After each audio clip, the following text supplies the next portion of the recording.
है तैयार हम अशा नारा देऊन काँग्रेसचा स्थापना दिवस जो आहे तो नागपूरमध्ये साजरा होणार आहे। लीडर ऑफ ऑपोजिशन वडेट्टीवार आपल्यासोबत जोडतायत। सर 10 लोकांची आपली अपेक्षा आहे, तयारी इथे दिसून येते। 2024 ची निवडणूक एकदम दरवाजावर आलेली आहे, कशी तयारी केली? तयारी जोरात आहे, सामना करायसाठी आम्ही तयार झालोय। हाय तयार हम या देशातील बेरोजगाराचं संकट मोठं आहे, शेतकऱ्यांचं संकट आहे, महागाई चरमसीमेवर आहे, सामान्य माणसाचं कुटुंब उद्ध्वस्त झालेलं आहे। कुठल्या गोष्टीमध्ये ह्या सरकार यश मिळवलं आहे, कुठल्या गोष्टीमध्ये सरकारने काम केलं आहे? 9 वर्ष ना बेरोजगाराचा प्रश्न सोडवू शकलेत, ना शेतकऱ्याला दुप्पट दाम देऊ शकलेत, ना महिलांवरील अत्याचार थांबवू शकलेत, ना महागाईला लगाम लावू शकलेत, नाही त्यांनी या देशातील इकॉनॉमी सुधारू शकलेत। कर्जामध्ये या देशाला बुडवून टाकलाय। अशा स्थितीत आणि हा देश गुलामगिरीकडे वाटचाल करतोय, गुलाम बनवण्याचं काम सुरू झालेलं आहे। या देशामध्ये आपल्याला माहित असेल की काल परवा जे कायदे केलेत त्यामध्ये या देशामधील निवडणूक आयोग याची सुद्धा स्वायत्तता काढून घेण्याचं काम झालेलं आहे, त्यांना सुद्धा स्वतःच्या खिशात घालण्याचं काम झालेलं आहे। तर मग राहिली कुठे डेमोक्रेसी?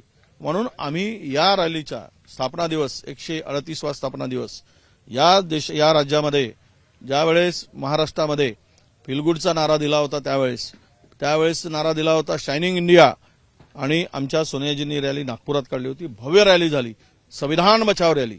संविधान पर देश वाचेल हा विश्वास आम्हा सगळ्यांना आहे। संविधान वाचेल तर देश वाचेल, संविधान टिकेल तर देशातील लोकशाही टिकेल, हा नारा घेऊन आम्ही लढणारे आहोत। त्यामुळे या सर्व मुद्द्यावर हे सरकार फेल झालेली आहे आणि म्हणून यांना आता राम आठवतोय। राजकारणात राम यायला नको, पण धर्माचं नाव वापरून स्वतःची पोळी आणि गरिबाच्या टाळूवरील लोणी हे खाण्याचं काम यांनी सुरू केलेलं आहे। तेच ते दिसतोय।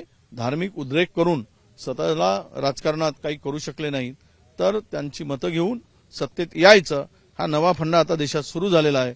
पण मी एक सांगेल, या रॅलीच्या माध्यमातून लोकसभेचा बिगुल फुकला जाईल। ज्या वेळेस संकट असतं काँग्रेसवर, त्या संकट किंवा अडचणीत असतं त्यावेळेस विदर्भ हा काँग्रेसच्या पाठीमागे भक्कमपणे उभा राहिला आहे, महाराष्ट्र उभा राहिलेला आहे। इंदिराजी तर सभेची सुरुवातच महाराष्ट्रातून करायच्या, प्रचाराची सुरुवात।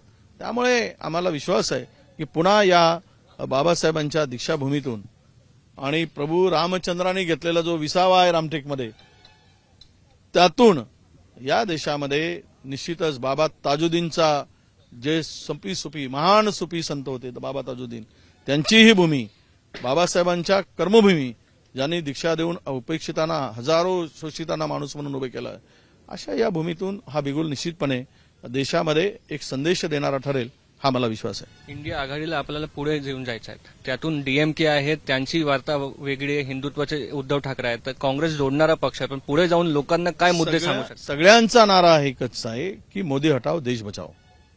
आणि कारण हा देशामध्ये आता हुकुमशाही वाढत चालली, देश गुलाम होत चाललाय आणि त्यामुळे सगळ्यांचा उद्देश एक आहे, त्यामुळे अडचण कुठेच येणार नाही हा मला विश्वास आहे। धन्यवाद। तर आपण बघू शकतो की जी तयारी आहे ते विजय वडेट्टीवार जसं सांगत होते, 10 लाख लोक जे आहेत ते इथे अपेक्षित आहेत। पूर्ण मोठा स्टेज जो आहे नेत्यांसाठी तो बांधला गेला आहे।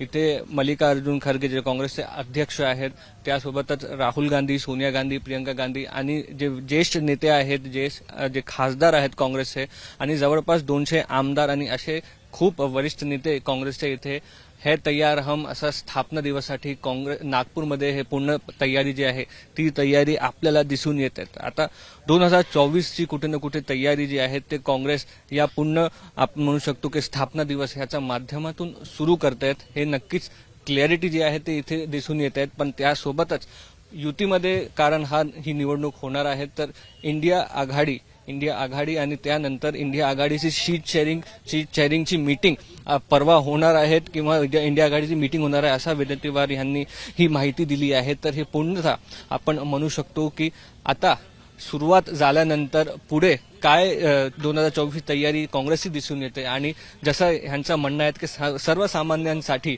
महंगाई आणि बाकीचे जे मुद्दे आहेत ते मुद्दे या निवडणुकीमध्ये आपण म्हणू शकतो की प्राथमिक राहणार आहे, आणि बाकीचे जे मुद्दे आहेत ते इव्हेंट बेस्ड राजनीती करण्यात येत आहे असं त्यांचं सांगणं आहे। नागपूरमध्ये कॅमेरा पर्सन समीर शानबाग सोबत मुस्तफा शेख, मुंबई तक।